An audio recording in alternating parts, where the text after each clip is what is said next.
I want to make a video here, talk about some comments Peter Moore, the president of EA Sports, made at the Morgan Stanley Technology Conference.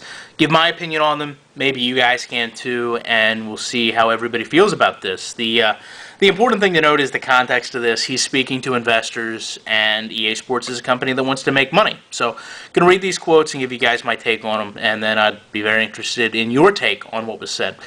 And I will provide two links, one to IGN, which is a little bit more in-depth, and then one to another website that kind of projects what's going to happen. The first quote is, "I think we need to move much quicker, in particular with Madden, through a digital world. You're going to see more announcements there, how we digitalize our Madden consumer." Basically, we're talking about microtransactions and DLCs. I don't have a problem with any of it. It's really part of the online community that has been built with PlayStation Network and Xbox Live. To me, it's very beneficial to both a company and a consumer. I get the product I want instantly for the lowest price possible. The company makes money hand over fist because they're not paying any overhead for packaging or promotion. Obviously, I've already got the game, so why are you going to promote an add-on for me? Again, I'm not running to a store to buy it. I'm clicking two buttons. It's charging the smallest amount possible on my credit card. Again, it really does provide the best of both worlds with these microtransactions. He continues to say what we're starting to do now is actually start to see a growth on our next-gen platforms, and perhaps more importantly, you're going to see digital subscriptions, digital microtransactions, all those things that we seem to be able to drive hard against all our franchises, against the Madden consumer. Personally, I don't like to think of it as me versus a company in terms of buying something. I like to buy from companies that I like, companies that I have a track record with, companies that treat me right, in my opinion, whether that's a car or a grocery store, whatever. I never think it's us against them in terms of sales. Now, the problem with this is really simple. It's a very ignorant statement to make, to say that we're starting to see growth on our next-gen platforms. Well, to investors that maybe don't understand a lot about video games, they're not going to grasp the fact that PlayStation 2 and the original Xbox are long outdated, and many consumers that hadn't bought those gaming systems for whatever reason have obviously by now, 4 or 5 years after the release, through price decreases or maybe even saving money, have bought those consoles. So to claim that these games are just getting better and better and customers want to buy them because of what we've done with our next-gen games is very, very close-minded. Of course you're going to see growth on next-gen games. Madden 2011 won't be supported on PlayStation 2.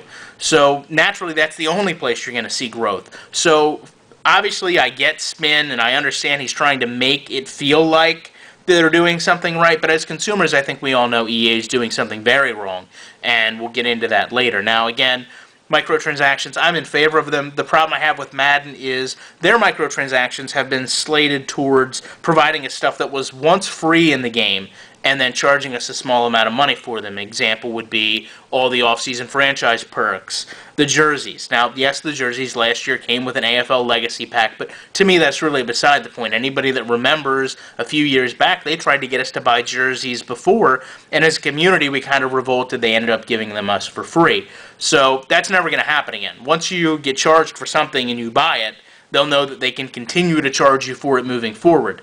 It's very hard to give something for free and then tell someone they're going to pay for it. And that's what Madden successfully accomplished this year, as I've talked about in many other videos. Now, the next comment is Peter asking a question that he feels investors should ask to him, and then he'll go into how he's going to accomplish that. What you should do, or excuse me, what you should be looking for from me is how do I get an extra $4 to $5, which is the high margin digital revenue for that install base, rather than continue to sell more packaged goods. As I said before, the microtransactions generally are under $5, and again, they're not paying, stocking fees, shipping fees, packaging fees, any type of overhead to sell those. So this is really money hand over fist for the company. All they really have to do is pay for a server and allow you to download it. Now, this is where things get bad and very ugly for me as a consumer, because I know this is how the president of the company feels about me. And I really don't appreciate, as a consumer, being talked about this way to a group of people. He is basically describing the struggles with keeping fans of Madden trading in the game, and what he's going to do to change that, and what digital content is going to do to change that specifically. Quote, "It keeps the disc in the drive longer, it stalls trading the game in, it allows me to be able to take further advantage of that consumer over a longer period of time. Even if we do get second sales, we see that as an opportunity to drive digital margins." I don't understand why anybody in charge of any company would ever use the terms take advantage of a consumer over a longer period of time. I don't know what EA Sports thinks they can do to take advantage of Madden, football game buyers. You've already removed any real threat of competition by taking the NFL license away. Basically, if we want an NFL game, we're at your mercy. So for you to come out and say you plan to take more advantage of us, on a longer period of time is really a scary thing to say. And I don't like knowing a company has that plan in the back of their mind. Again, I understand that you can look at some of the things that have happened and put them in perspective with this. But for example, the second-rate sales. We saw how they drive margins on traded-in games in terms of having to buy a right to the online franchise once the game is used. So they've already started to implement that, but apparently they're going to do more. The problem is that statement makes, and the next statement, which I'll just go ahead and read and then I'll comment on it. Sports games, because their seasonality runs out, are always something tempting to trade in. Well, you've got to be able to build a business model around allowing that consumer to trade it in and then monetize them. We're certainly going to do that a lot this year. That, to me, really says there's something wrong with us as consumers. We trade this game in because we're bored with it. We trade this game in because the rosters are out of date. And that's absolutely not the case with Madden. For the most part, they do update the rosters fairly well. The problem is, it's not a quality product. We all know it's not a quality product, and we've seen the same flaws with it, as I showed in the last video, since 2007 on. While EA has promised us they're constantly going to improve the game. Peter Moore, I don't know how to explain this to you any more clear as a consumer. There is no problem with your consumer base.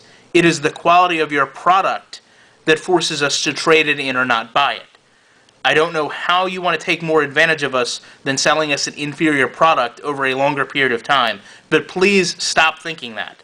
There are tons of people out here that will show you problems with your game absolutely free. There are tons of people that quality control your game absolutely free.